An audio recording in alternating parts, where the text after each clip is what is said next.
আসসালামু আলাইকুম রহমতুল্লাহি ওবরকাতুহু। সম্মানিত দর্শক,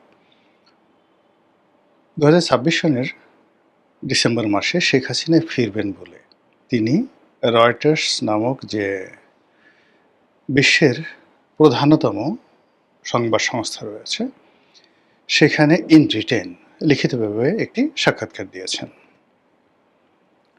তারপর সেই সাক্ষাৎকারের প্রেক্ষিতে তিনি বাংলাদেশে ফিরে আসলে তার কী ধরনের বিপদ হতে পারে, বিপত্তি হতে পারে, কেন তিনি আসবেন, এই কথাগুলো সংক্ষেপে বলার চেষ্টা করেছেন। তো তিনি যে সকল কথাবার্তা বলেছেন তার মধ্যে ১ নম্বর হলো যে তিনি ডিসেম্বরে ফিরবেন। শুধু একা ফিরবেন না, সঙ্গে তার যারা নেতৃবৃন্দ রয়েছেন তারাও ফিরবেন। ১, তিনি আক্ষেপ করে বলেছেন যে বাংলাদেশ সরকার তাকে আনার জন্য বা তাকে ভারত থেকে ফেরত পাঠানোর জন্য চিঠিপত্র পাঠাচ্ছে। তো এ সকল চিঠিপত্র পাঠানোর দরকার নেই। আমি নিজেই আসছি। আচ্ছা।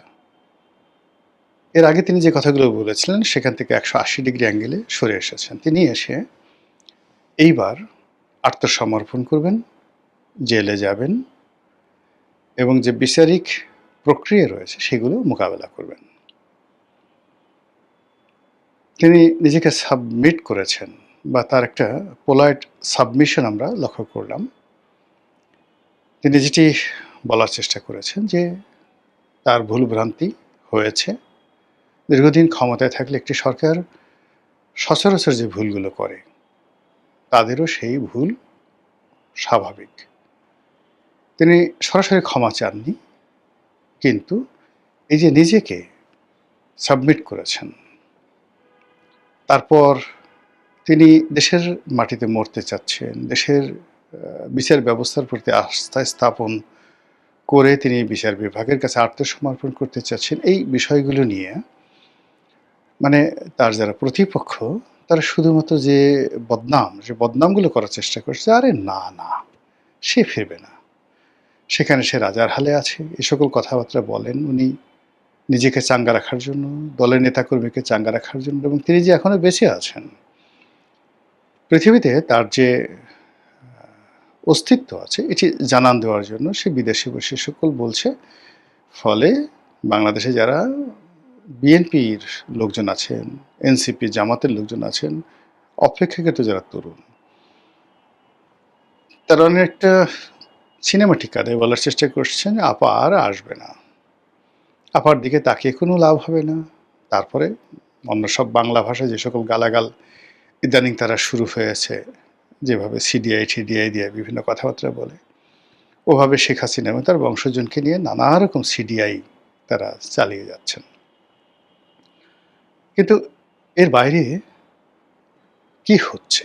মানে এই যে আমরা যা কিছু দেখছি, তার বাইরে আসলে পর্দার আড়ালে কি হচ্ছে?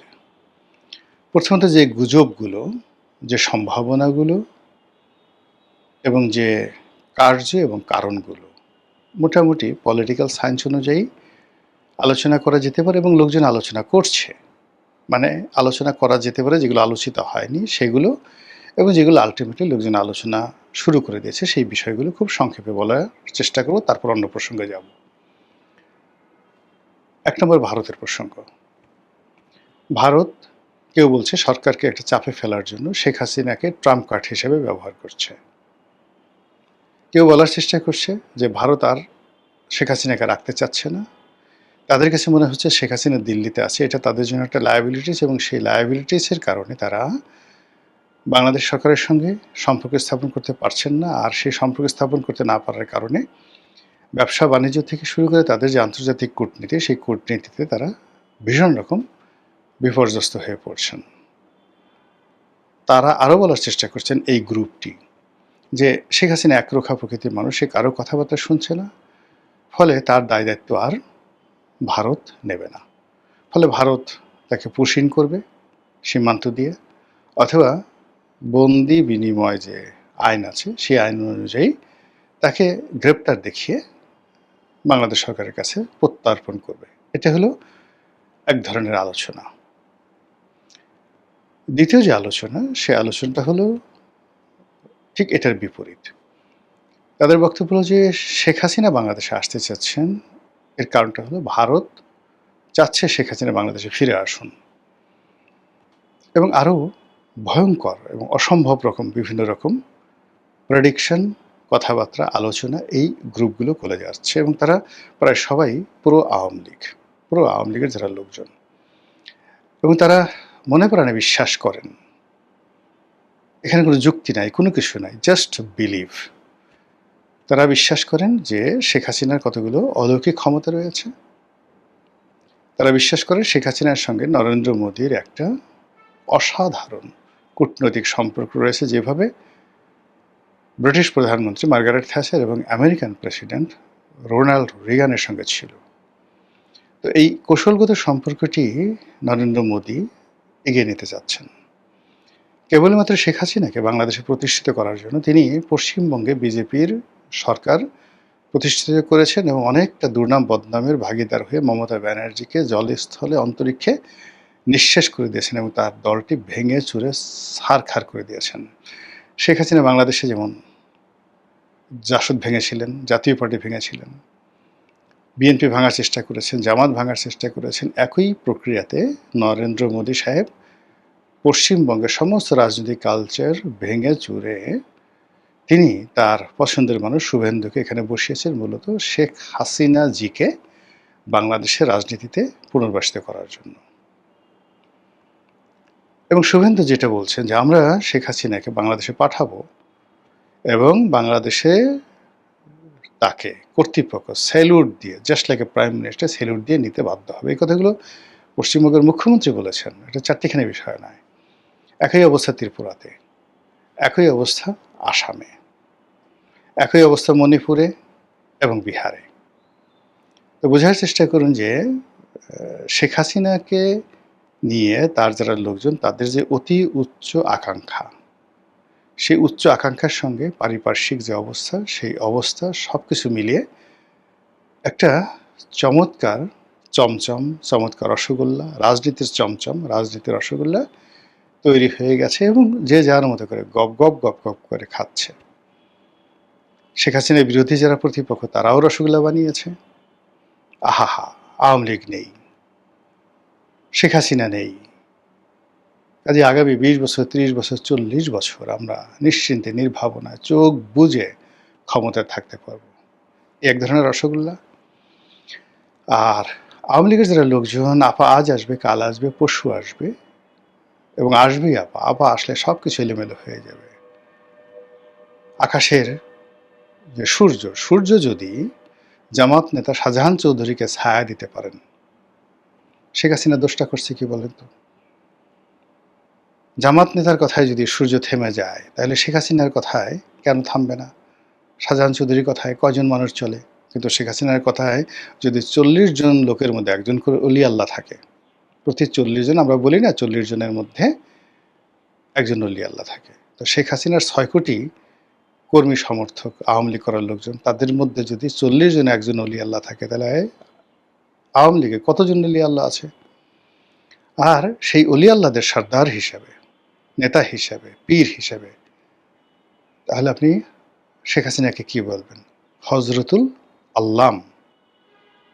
এর বাড়িতে আপনি তাকে কোনো কিছু বলতে পারবেন না। গাউসুল আজম বলতে পারেন, কুতুবে রাব্বানি বলতে পারেন, ইত্যাদি নানা রকম যে উপাধিগুলো রয়েছে, সেগুলো বাইরে যতই বলেন না কেন, তার তো এই যে তার যে 6 কোটি লোক আওয়ামী লীগ করে, তারা তো তাকে কি বলবো, এই পৃথিবীর সবচেয়ে ক্ষমতাধর, সবচেয়ে যাকে বলা হয় ভালো মানুষ, সবচেয়ে মানবিক নেত্রী, যোগ্য নেত্রী, তারাই তো মনে করে। এখন আপনার যত খারাপ লাগুক না কেন, আপনি তো আওয়ামী লীগের লোকের মনের উপরে কোনো প্রভাব বিস্তার করতে পারবে না। সেই মানুষগুলো আওয়ামী লীগের এই সভানেত্রীর ফিরে আসা নিয়ে একটা স্বপ্ন বাসর তৈরি করেছে। যেটি ইন্টারনেটে দেখলাম যে বেশ কয়েকজন শীর্ষ নেতা আছেন, যারা অনেকে দিল্লিতে মানে কলকাতায় থাকতেন, যারা অনেকে এই ইংল্যান্ডে ছিলেন, আমেরিকাতে ছিলেন, তারা দলে দলে অন্তত 20 থেকে 25 জন লোক অ্যাট দিস মোমেন্ট, মানে উনি বক্তব্য দেওয়ার সঙ্গে সঙ্গে সব দল বেঁধে দিল্লিতে চলে এসেছে এবং দিল্লি প্রেস ক্লাবকে কেন্দ্র করে এদের একটা চক্র গড়ে উঠেছে। এটা একটা সিন্ডিকেট গড়ে উঠেছে এবং সেখানে তারা নিয়মিত চা বিস্কিট খাওয়া দাওয়া থেকে শুরু করে মানে দিল্লিতে একটা বিরাট তাদের একটা অর্গানাইজ ওয়েতে তারা কাজ করে যাচ্ছে এবং সেই ছবিগুলো সামাজিক মাধ্যমে চলে আসছে যে কারা কারা আমেরিকা থেকে এসছে, কারা কারা মানে লন্ডন থেকে আসছে, কারা কারা দিল্লি মানে কলকাতা থেকে গেছে, আসাম থেকে গেছে, ত্রিপুরা থেকে গেছে। এখন দিল্লিতে একটা চাঁদের মেলা মিলছে এবং সবাই মিলে কবে দেশে যাব, কিভাবে যাব এগুলো নিয়ে প্ল্যান পরিকল্পনা করছেন। আসবেন বা না আসবে সেটা অনেক পরের ব্যাপার। প্রথমত যে এই যে তারা দৃশ্যমানভাবে দিল্লিতে উপস্থিত হয়েছেন, বৈঠক করছেন এবং এক একজনের ফেসবুকে ৩০ লাখ ৪০ লাখ পর্যন্ত ফলোয়ার রয়েছে এবং তারা সেই ফেসবুকে তাদের সেই ছবি লোড করছেন, আপলোড দিচ্ছেন, দেশে আসবেন, নেত্রীর সাথে এই যাকে বলা হয় তারা কারাবরণ করবেন এই কথাগুলো তারা প্রকাশ্যে বলছেন। তো আমার সঙ্গে তো আসলে বাংলাদেশে যারা আছেন প্রায় অনেকের সঙ্গে কথাবার্তা হয়, বড় বড় নেতা।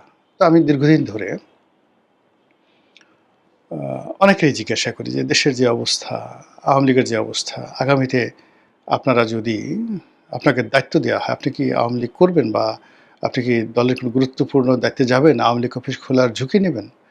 তারা সবাই বলল যে, "না, না, না, আর হবে না। কি পেয়েছি এই দল করে? অমুকে পেয়েছে, অমুকে পেয়েছে। আমরা তো সারা জীবন ছাত্রলীগ করেছি, যুবলীগ করেছি, আওয়ামী লীগ করেছি। জীবনটা শেষ করে দিয়েছি। কিন্তু ১৭ বছরে তো আমরা কিছুই পাইনি। এখন পালিয়ে বেড়াচ্ছি, মামলা মোকদ্দমা খাচ্ছি। কাজেই আগামীতে আমাদের আসলে আর ওইরকম কোনো স্বপ্ন নেই। আমরা চাই দেশটা ভালো চলুক।" এই কথাই কিন্তু দীর্ঘদিন যাবৎ অনেক সিনিয়র আওয়ামী লীগের নেতা, কেউ মন্ত্রী হয়েছেন, কেউ এমপি হয়েছেন, কেউ উপজেলা চেয়ারম্যান হয়েছেন, তাদের সঙ্গে কথাবার্তা হয়েছে। তো এর মধ্যে একজন আমার বন্ধু আছেন, মহিলা, সংসদ সদস্য ছিলেন। তো তার বাবাও এমপি ছিলেন। সেই মহিলা এমপির বাবাও এমপি ছিলেন। সরল সোজা একদম ঝামেলার মধ্যে জড়াতে চায় না। আওয়ামী লীগকে ভালোবাসে কিন্তু আ ঝুঁকি নিতে চায় না। তো সেও মাঝে, মাঝে ফোন করত যে, "দোস্ত খবর কি?" ইত্যাদি, ইত্যাদি। তা আমি যখন বলতাম, ওই একই কথা বলতাম যে, "আচ্ছা ধরো তোমাকে একটা জেলার সভাপতি বানানো হলো বা তোমাকে মহিলা আওয়ামী লীগের একটা সভানেত্রী বা সেক্রেটারি বানানো হলো। তুমি কি এই এখন যেখানে পালিয়ে আছো সেখান থেকে বের হবা?" কয়, "না, বের হব না, বের হব না। আমি ঝামেলা নিতে যাবো কেন এখন? আমি এখন যেখানে পালিয়ে আছি আমার ঘুম হয় না। আমি এই করি ইত্যাদি, ইত্যাদি, ইত্যাদি করি।" আমি বললাম, "তোমার কোনো মামলা মোকদ্দমা আছে?" বলে, "না, আমার বিরুদ্ধে কোনো মামলা মোকদ্দমা হয়নি। আমি তো এই ধরনের কোনো কাজই করিনি।" আমি বললাম, "তাহলে পালিয়ে আসো কেন?" বলে যে, "আসলে পালিয়ে আছি। লোকজন বলছে যে তোমার পালিয়ে থাকা উচিত। তাই আমরা পালিয়ে আসি।" তো এরকম সহজ সরল মানুষ। তো তাকে আমি জিজ্ঞাসা করলাম যে রিসেন্টলি ফোন করেছে যে, "আচ্ছা ধরো নেত্রী এখন আসছে। তুমি কি তোমার এই জায়গা থেকে বের হবা?" সে একেবারে বলে, "হ্যাঁ, অবশ্যই বের হব। বের হব মানে কি? জীবন দিয়ে দেব।" আমি বেশ অবাক হয়ে গেলাম যে, "কেন জীবন দেবা?" বলে, "কেন জীবন দেব না? আমার বয়স এখন ৬০-৬২ বছর। আমি তো এই আমার বাবা এমপি ছিলেন, আওয়ামী লীগের এমপি ছিলেন। আমাকে নিজে শেখ হাসিনা এমপি বানিয়েছেন। হয়তো আমার জীবনে আর কিছুই হওয়া হবে না। কিন্তু আমার চোখের সামনে শেখ হাসিনা বাংলাদেশে আসবে আর আমি ঘরের মধ্যে বসে থাকবো। এই জীবনে বেঁচে থেকে আর লাভ কি? আমি রাস্তায় নামবো। আমি মরবো।" তাহলে বোঝার চেষ্টা করুন। এই যে শেখ হাসিনা বলছে যে আমি আসবো, এটা নেতাকর্মীদের মধ্যে আমি জাস্ট একটা উদাহরণ দিলাম। সবচাইতে দুর্বল, সবচেয়ে অসহায়, সবচেয়ে ভদ্রলোক একজন ভদ্রমহিলা, নাও ৬০ বছরের একজন ভদ্রমহিলার বা ৬১ বছরের একজন ভদ্রমহিলার আমি কথা বললাম যে মানে এই কয়দিন আগেও বলত যে ঘর থেকে মরে গেল সে বের হবে না। প্রতিটা মুহূর্তে আর এখন সেই কথা বলছে। তাহলে এই যে শেখ হাসিনার যে আগমন, তার প্রতিপক্ষরা যেভাবেই নেক না কেন তার নিজের যারা লোকজন রয়েছেন, হাউ দে আর ট্রিটিং, তারা এটাকে কিভাবে গ্রহণ করছে। তার একটা বাস্তব উদাহরণ দিলাম। এরকম উদাহরণ বললে শত, শত উদাহরণ দেয়া যাবে। গল্পের মতো, সব ঘটনা গল্পের মতো। মানে একেবারে এটার একেকটা সিঙ্গেল ঘটনা নিয়ে একেকটা করে সেই কবিতা লেখা যাবে, উপন্যাস লেখা যাবে, এমনকি মহাকাব্য লেখা যাবে। আওয়ামী লীগের লোকজনের দ্বারা এগুলো তৈরি হচ্ছে। কাজেই এই যে শেখ হাসিনা তার যে বিশাল কর্মী বাহিনী, তাদেরকে যেভাবে ইনফ্লুয়েন্স করে যাচ্ছেন, যেভাবে বিদেশে থাকা লোকজন আছে, তারা যেমন অনেক আগের থেকেই, ধরুন শেখ হাসিনা আসার আগের থেকেই কয়েকজন লোক এখন এর মধ্যে এনামুল হক শামীম, সাবেক ছাত্রলীগের সভাপতি, উপমন্ত্রী ছিলেন, এমপি ছিলেন। তারপরে নজরুল ইসলাম বাবু, মানে ওরা সবাই আমেরিকাতে আছেন। তো মাঝে মধ্যে ফোন দেয়, আব্দুল ওয়াদুদ দারা, তারাও ফোন দেয়। তারপর অন্যান্য যারা আছেন শীর্ষ নেতৃত্ব, খালিদ মাহমুদ চৌধুরী আছেন। তো তাদের বক্তব্যটা হলো যে আসলে যেকোনো একটা কারণে বা ঘটনার আকস্মিকতা চলে আসছে, কিন্তু বিদেশ তো আমাদের জায়গা না, আমাদের ভালো লাগছে না। আমরা দেশে যাব, জেলে থাকব, বাকি জীবন জেলে থাকবো, কিন্তু অ্যাটলিস্ট বাংলাদেশের আকাশ বাতাস দেখব, জেলে যারা আছেন অন্যান্য আওয়ামী লীগের নেতৃবৃন্দ রয়েছেন তাদের সঙ্গে একসাথে থাকবো। আর বাঁচবেই বা কয়দিন? এখন আমার যারা বন্ধুবান্ধব বা আমি যাদের সঙ্গে 2009 সনে এমপি ছিলাম, মোরলের সবারই বয়স এখন মানে 60-এর কাছাকাছি বা 60 ক্রস করেছে। তো কাজেই এই বয়সে এসে তারা আসলে বাংলাদেশে আসতে চাচ্ছে, এবং সেই আসার সঙ্গে যখন শেখ হাসিনা এরকম একটা কথা বলেছেন, তো ওরা কিন্তু এমনি আসতে চাচ্ছিল। আমার সঙ্গে 6 মাস আগে কথা বলল, তারা বলছে যে আমরা আসবো, এমনি যা হয় হবে। আমরা শুধুমাত্র এতটুকু গ্যারান্টি চাই যে এয়ারপোর্টে আমাদেরকে আসার সাথে সাথে অ্যারেস্ট করলো, অ্যারেস্ট করে আমাদের জেলে নিয়ে গেলো, ডিম ডুম যেন না মারা হয়, এই এতটুকুই, নাথিং মোর। এর বেশি আর কিছু চাই না। এরপরে যা হবে, জেল ফার যা হবে হবে। তো এই ছিল তাদের মন মানসিকতা। গত 2 বছর এইভাবে বিদেশে যারা আছেন মোরালেস সবাই কিন্তু এভাবে হাঁপিয়ে উঠেছেন দেশে আসার জন্য। যারা প্রবাসে থাকেন বা প্রবাসে গেছেন, বাংলাদেশি ব্যবসা বাণিজ্য আছে, সবারই একই অবস্থা। আপনি ধরেন একসময় এই বসুন্ধরার মালিক, তারা তো বিদেশে ছিলেন। তাদের তো টাকা পয়সার অভাব ছিল না। দুবাই, লন্ডনে রাজার হালে থাকতে পারতেন। কিন্তু তারা কেন বাংলাদেশে এলেন? সিরিয়াসলি বাংলাদেশে আসলেন। এই যে এখন আনভীর যে বসুন্ধরা মালিকের ছেলে, যার বিরুদ্ধে এত অভিযোগ। তো ও তো দুবাইতে পালিয়েছিল, মানে ইনুস জামানাতে। এখনো তার জীবন ঝুঁকিমুক্ত নয়, কিন্তু সে চলে আসছে বাংলাদেশে। অফিস করছে, ব্যবসা-বাণিজ্য দেখছে। আচ্ছা ঠিক আছে, জেলে যাই, কিন্তু বিদেশে থাকবে না। মানে বাংলাদেশে যাদের অস্তিত্ব আছে আসলে তারা বিদেশে যেতে পারে না। ফলে সালমান এফ রহমান বলেন, এস এ আলম বলেন, তারা হয়তো বিভিন্ন কারণে বিদেশে অর্থ নিয়েছে, পাচার করেছে, তারপর টাকা খরচ করেছে, চুরি করেছে, চামারি করেছে, কিন্তু হ্যাপিনেস হচ্ছে না। দেশের মাটিতে তারা আসার জন্য সুযোগ খুঁজবে, এবং সেই সুযোগটার ক্ষেত্রে মানে এই যে শেখ হাসিনার যে আশা, যে হুমকি বা আসার যে অভিলাষ বা ঘোষণা, এটা রীতিমতো আওয়ামী লীগের নেতাকর্মী যারা প্রবাসে আছে তাদের কাছে এটা অনেকটা একটা ম্যাগনা কার্টার মতো। তারা মনে করছে শেখ হাসিনা যাবে, মারি মুছি একসাথে মরবো। তারপরে শেখ হাসিনা যাবেন, অবশ্যই ভারতের একটা এখানে হেল্প থাকবে, ফলে আমরা একটু প্রোটেক্টেড হব। এই মিলিয়ে দেখা যাচ্ছে যে দিল্লিতে আওয়ামী লীগ নেতাদের যে চাঁদের হাট বসেছে, সেই হাটে এখন কিভাবে কোন জিনিস বেচাকেনা হয় সেটি দেখার বিষয়। মহান আল্লাহ আমাদের সবাইকে হেদায়েত দান করুন এবং হেফাজত করুন। আসসালামু আলাইকুম ওয়া রাহমাতুল্লাহি ওয়া বারাকাতুহু।